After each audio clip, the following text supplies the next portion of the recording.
right, to get us started, I'm going to do a quick review of all of the visibility settings that we went over last week, okay? So I want you guys to take a peek at my screen while I'm working, because remember, we're starting with room labels tonight. So part of it will be taking a look at my screen. So I don't have, excuse me, any room labels currently. So I'm going to go ahead and get started here. And then I'll put another one right here. And as I'm working, I'm noticing that my interior elevation in this view is getting in my way. What is the best way to get this interior elevation out of my way just for now so I can do my lecture on room labels? So if you click on it, I can type in EH.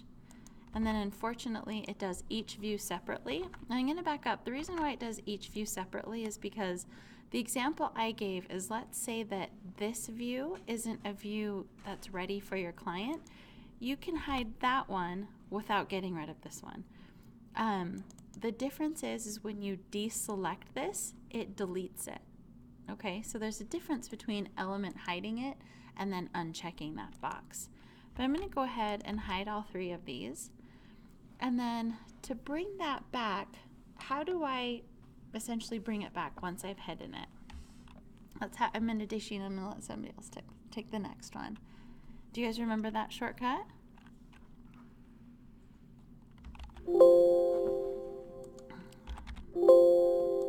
Not quite. I think you got it. Oops. No. What was that? Or something for like to view all the elements that are hidden. Really? Yeah. Like It is unhide, but that's not the short. Yep, so RH is reveal hidden. And that's a good one to know because you will use it quite a bit. So RH and EH. And the thing that's nice is they're right next to each other. So element hide and then reveal hidden is the other one. Okay, so element hide and then reveal hidden. And everything that you see in red are things that have been essentially hidden off of the plan. And if I type in RH again, it goes back to normal. I'm going to type in RH one more time. There's a lot of stuff I've hidden, right? Like, for example, what are those lots of things I've hidden? Yeah, the dimensions. Now, in this case, do you guys think I've gone and done element hide on all of those? Ashley, how do you think that I took care of the dimensions? So I went into VV, and that's where you can essentially control the visibility and graphics for categories of things. So which category would my dimensions fall under? Good, annotation. So here you guys can see there's dimensions.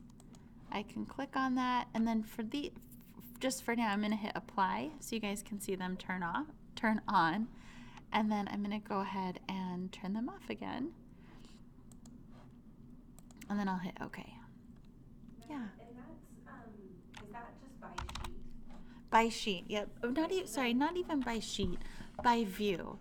So each one of these is a view. First floor, ceiling, like all of these are a view. All of these are a view. So each one of these is going to be different from each other. So it's per view. I noticed on mine, I think like a 3D view I had inside of the great room showed the lines on the ground. Yes. And so would I have to go to that and turn it off? Yep, you would. Okay. Yep, so it's per view so that you can really control each view. So that on a sheet, you can have a first floor without dimensions and then basically a first floor with dimensions if you were to duplicate that view. Okay? All right, so now what I'm going to do is I'm going to go back to VV, and I am going to turn off all of my elevations so that way we really can just focus on the room label for now and then the title block in just a moment. Now, I will say that when you work on this at home, it typically goes smoother than it does here. And the reason why is because I'm on a network. It takes Revit a while to find out exactly where my files are. So we'll just see how things go. I didn't get anything ready before class, only because I want you guys to see in reality how this might work. So if you ever work in an office that's based on a network, that you know where these files are, because again, it's different than at home. So what we'll be doing tonight is kind of continuing on doing some annotation customization. You guys learn how to change the text on your dimensions in your notes.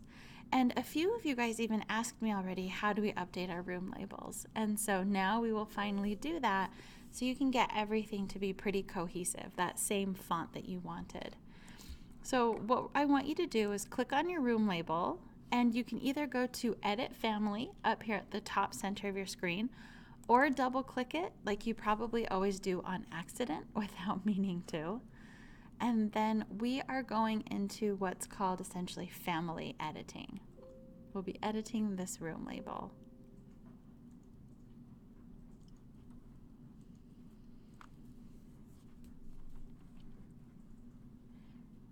Now, before I get too far into this, let me just point out that you've been in similar screens like this before. Whenever you download elements off of the internet, we've got the load family and load into project. So right now we're not actually in a Revit project, but we're in a family. And in this case, if we look at the top of our screen, we're in the Room Tag Revit family. That's what the RFA stands for. So Room Tag Revit family. That's what we're working on right now. So as I was mentioning, you've been here before, but it's mainly been with furniture and not necessarily labels. In Revit, before we change anything, what do we typically do? Or do we try to steer away from? Can you guys see where I'm going with this? We're about to change the font of the, like the system room name.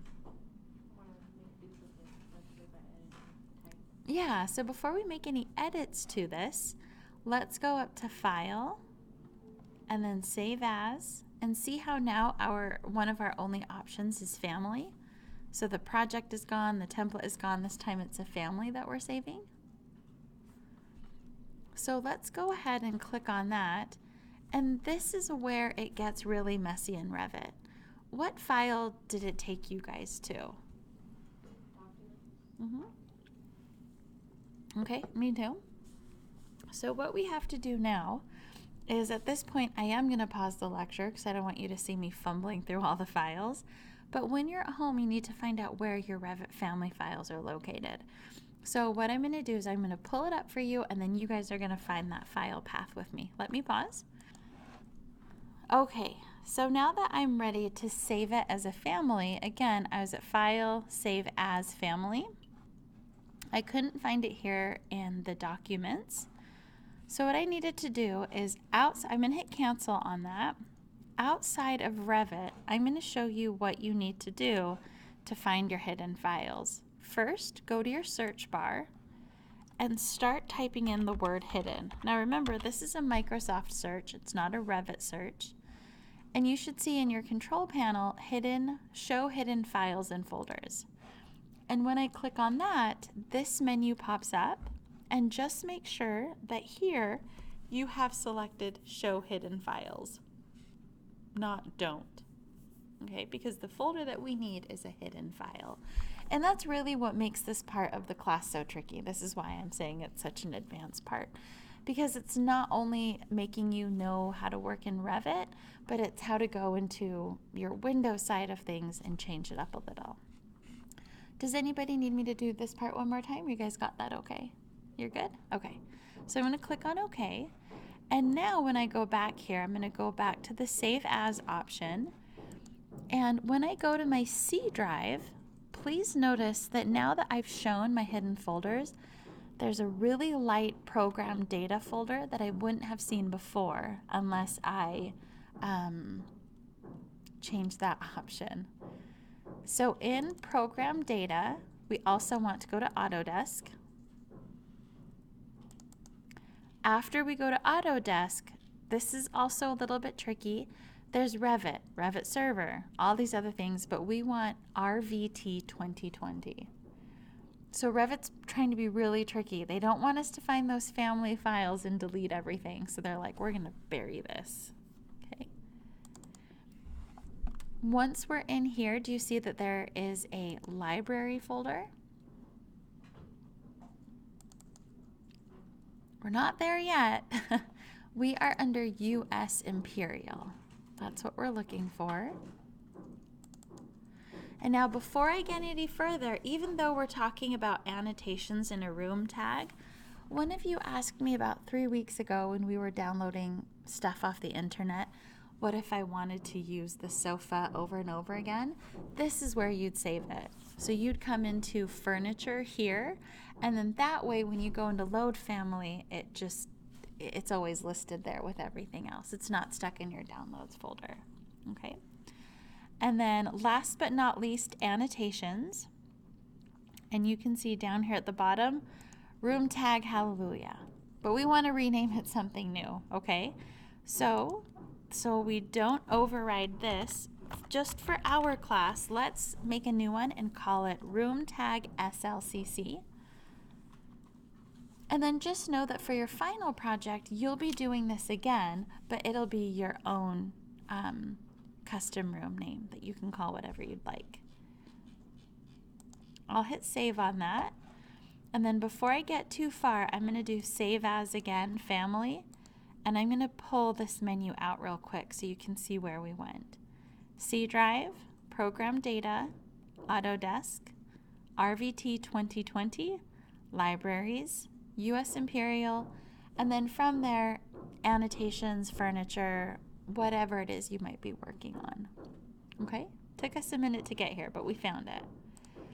So now, if you look at the top of your screen, make sure it doesn't say room tag, but that it says room tag SLCC. Okay? And then I hope from here you know what to do. If I click on this, it's label bold 1/8 of an inch. How would you make a change to this? I'm going to duplicate this and call it, I clicked on home, so I could just type in SLCC bold 1/8 inch. And last time we were here, I think I was doing Century and Papyrus just because I could. And actually, let me do Papyrus again. Remember that night I took a picture of the papyrus?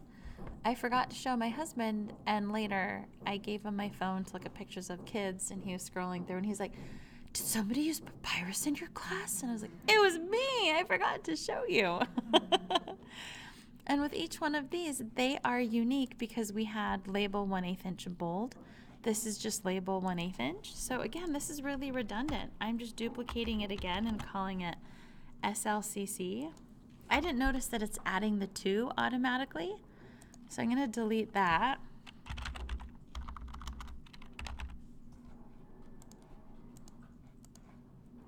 And then this one is a little bit tricky because see how we have 2 stacked right on top of one another? You'll have to do each one of them separately. But with these 2, because I've already made an SLCC bold and an 1/8 inch, I don't have to create a new one. I just have to grab one of the ones that are already there. Oh my gosh, you guys, it's driving me nuts.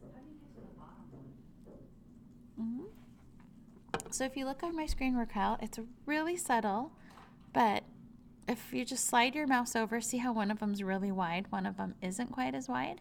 Just keep sliding your mouse over and you can see. It's tricky, but I know you'll be able to do it.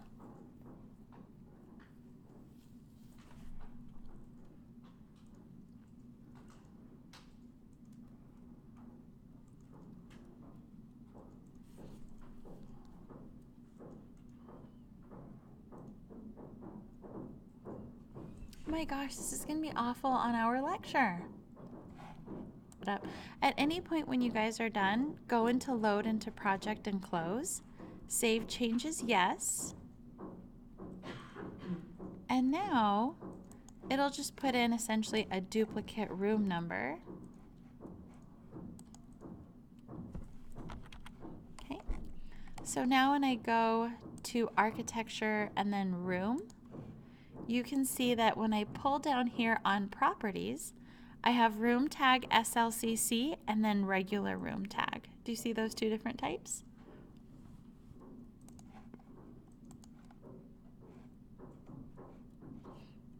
Okay. So now we've got those two distinct things here in the drawing. Go ahead. So I have this problem. I noticed I can't get like a room tag in my second path for some reason, like all whited out. In here? Does it give you an error or anything like that? It just doesn't even like let me. It just shows like my cursor. That's really it. Now, did you click on room first? Well, that was just from us just barely doing that. But So when I did do the room tag, it did the exact same thing. it does. Let me pause and come. All right, how do you guys feel about the room labels? Is it something that you could do on your own? Okay. Just to make sure that things go as expected, what I want you guys to do is just spend maybe 5 minutes and create one more label type of your own. Not the SLCC. You can click on the SLCC one, you know, edit it, name it something new, try to pull it in, so that way if you have any technical difficulties, you guys can flag me down. So, how did working on the room labels go? Yes? Everything according to plan? Plan. Sorry if I took a little bit longer again. I was trying to hunt down those lectures in case we needed them, but I think we've got it. So there's a couple things that we will be doing with our first title block. And so for the next part of our lecture, let's hop into a sheet, and I'm going to create a new sheet, and I'll do the 22 by 34. And essentially, I just did a new one so I could have a blank sheet without anything on there. So meet me in sheets. You can meet me in one that already has something on it, or you can use something that's blank.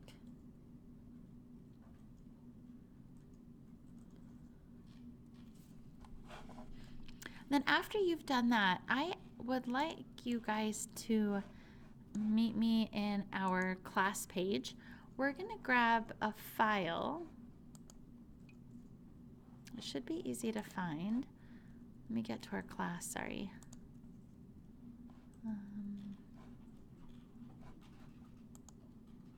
Okay, so if you go under class files and search SLCC, there should be this Slcc Logo.png. So again, I clicked on Files, and then in this little search bar, I put in SLCC, and here's this logo. I'm going to go ahead and download this.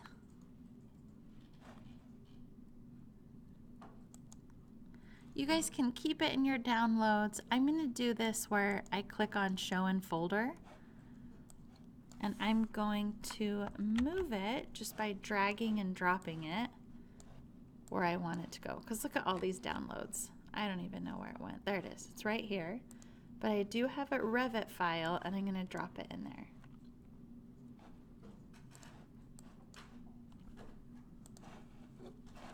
And then once you have that downloaded, meet me back at your blank sheet so I know that you're ready to go. So now that we're here, what we're going to do is do some editing to the standard title block that we typically work with. So what we did before with the room label, or I'm sorry, the room tag, was kind of like a mini version of what we're about to do. So if I wanted to change the title block, what would I need to click on right now? Yep, I could do Edit Family or double click on it, either way. And this opens up the family. And I hope you guys are really understanding that concept now, where this one file, the family, is that same file that's used everywhere else. So in every project that you reference this from. And since we're about to make some changes to it, just like our room tag, what should we do first?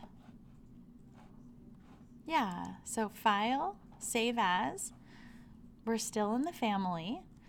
The thing that's nice about where we are right now is that we don't have to go too far. We are in Annotations, but let's go back up one folder and you should be able to find title blocks. Do you guys see that?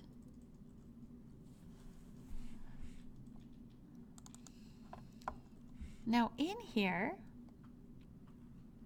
let's call this D SLCC, and I'm going to change this to 24 by 36. I don't like the big border that it has around the arch D size.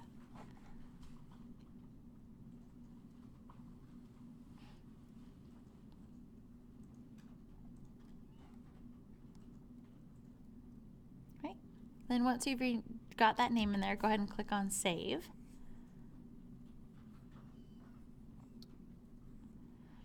And now it's really just a matter of editing. So I'm going to click this line right here, which isn't helping me because I wanted the overall. So let me do a dimension, because remember I told it that I wanted it to be 24 by 36. So I'm going to change these dimensions. I'm going to grab this line and change it to 2 feet. And then I'm going to change this line and I'm going to change it to 3 feet. So this is what an actual 24 by 36 sheet should look like.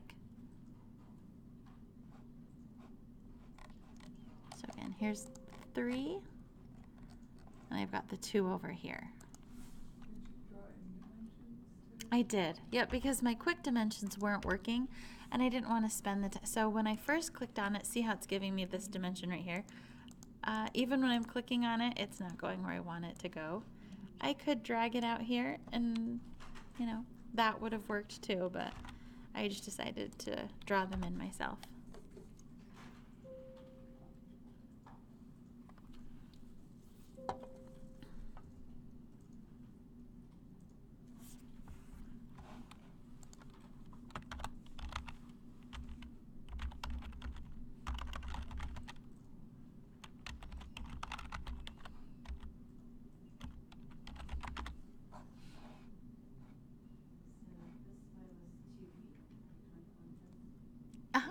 Yep. Yes, you got it.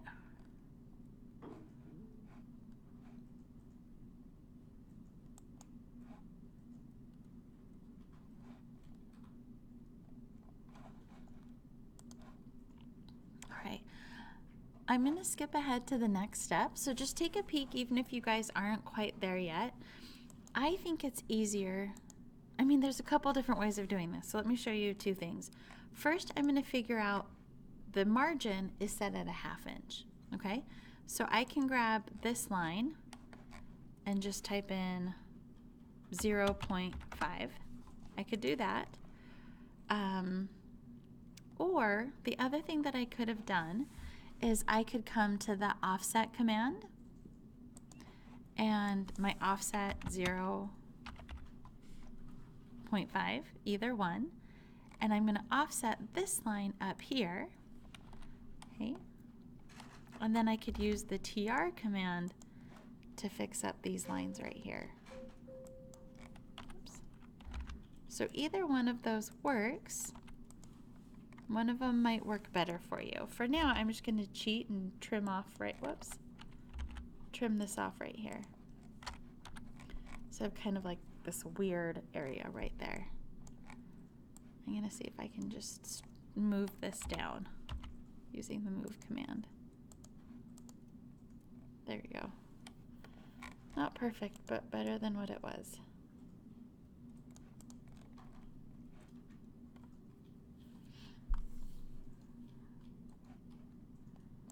I actually lied. I'm going to make this margin right here an inch, not a 1/2 inch. This is typically where it gets stapled, so usually it has a slightly larger margin right there.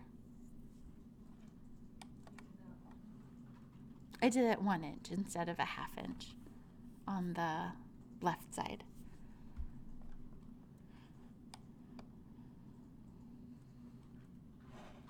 A little bit more time. I'm happy to keep hanging out.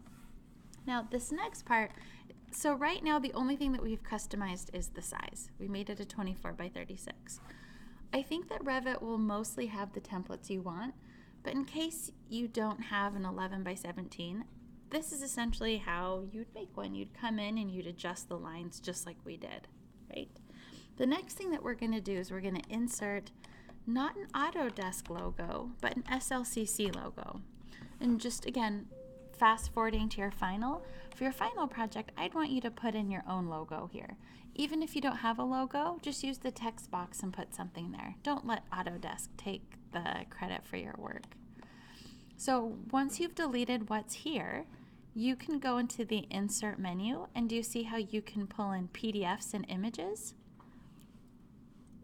When you click on image, what I'd like you to do is go back to wherever you saved your Slcc logo, and that's what we're going to pull in. But take a look at my screen real quick before I lose you. I want you to see what it looks like when you pull it in.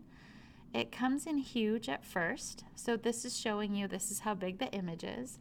What I like to do is just eyeball it and center it where I want to go, because from there I can grab the corners and fit it, and then kind of try to fit it again without using the move command. And then from there I can just kind of adjust it up and down. Okay, so again, go find Insert, Image, find that logo and pull it in.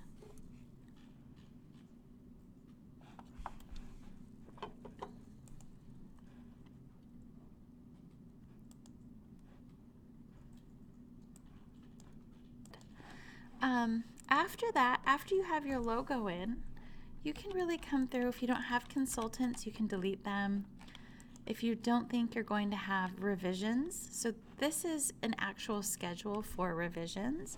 And if you don't think you're going to have revisions like number, description, date, you can also delete that. Because that's gone, I'm also going to clean up these lines right here.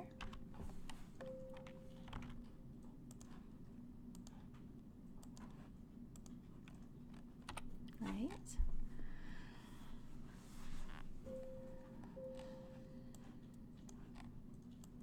I'm going to move these down to make it look a little bit better.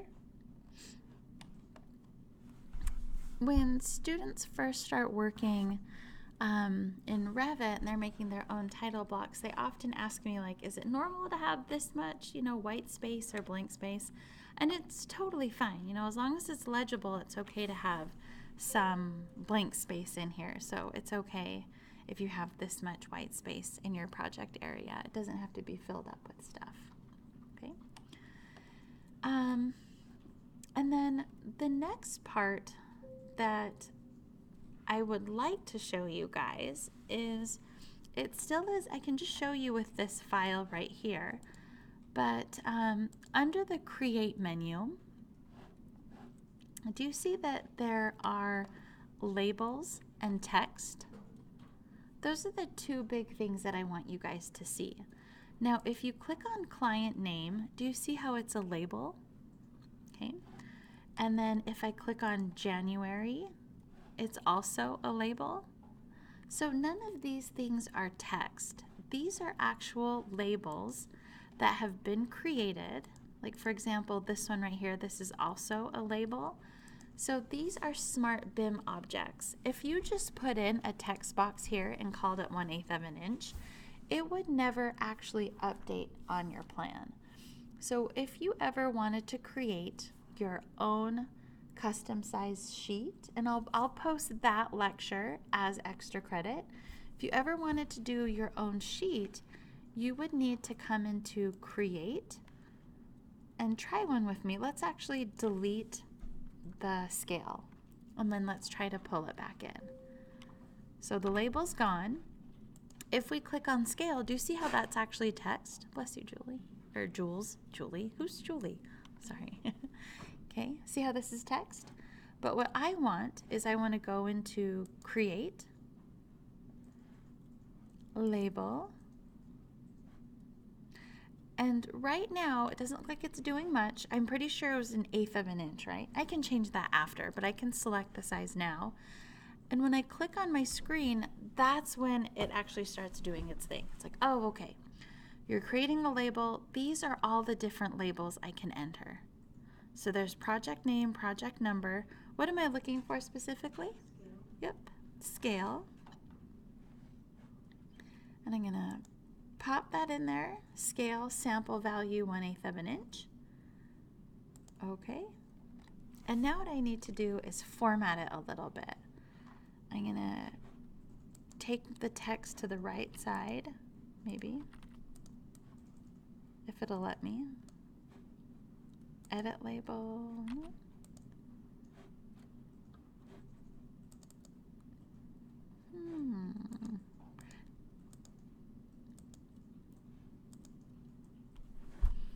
I am trying to figure out how, oh wait, here we go. I can come here.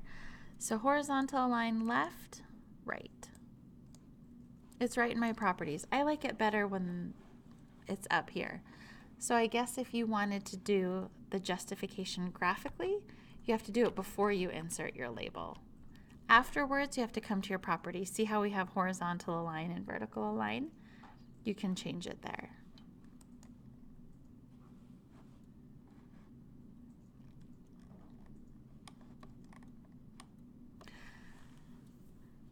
So that's really the most basic title block editing that you guys can do, right?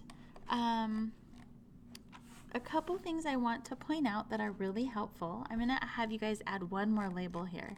Do you guys see that we have this time and date stamp? That's 3/32 of an inch.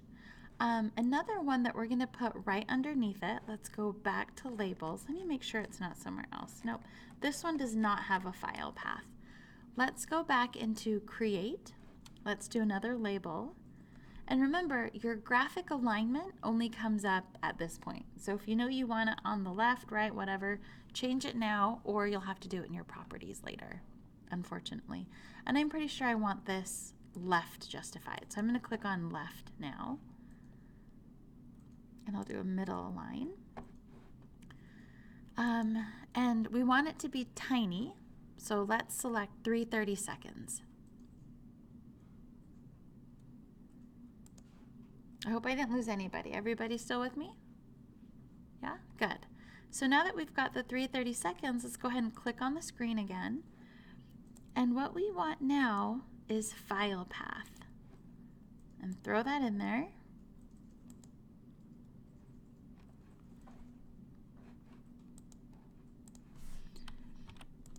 And now I have to hit escape a couple times. I'm going to rotate this and just put it right underneath the date. But I'm going to make this really long just because I know the file paths tend to be really long. So go longer than you think. It's tiny. Nobody's really going to notice it.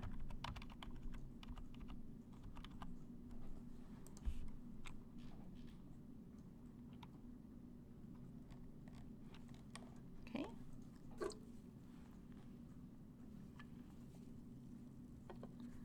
When you're ready, after you get that done, let's go ahead and do load into project and close.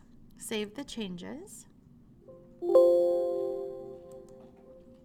Did you guys get an error? Cannot create this kind of element in your current view mode or something like that? Okay, where do you think we need to be to see our changes? Right now, I'm in the first floor plan. Where should I be? Yeah, let's go to our sheets. So I'm going to grab basement plan, anything works. Now, I don't see any changes here, right? Pretend it's a wall. How could you change a wall type? What would you do? Not to select it, but how could you change its parameters? First you'd select it, right? And then where would you go? Properties, good. See if you guys can see your SLCC size there. Do you guys see it? Good. So now the only thing that we added is now it's telling me exactly where this is downloaded right now.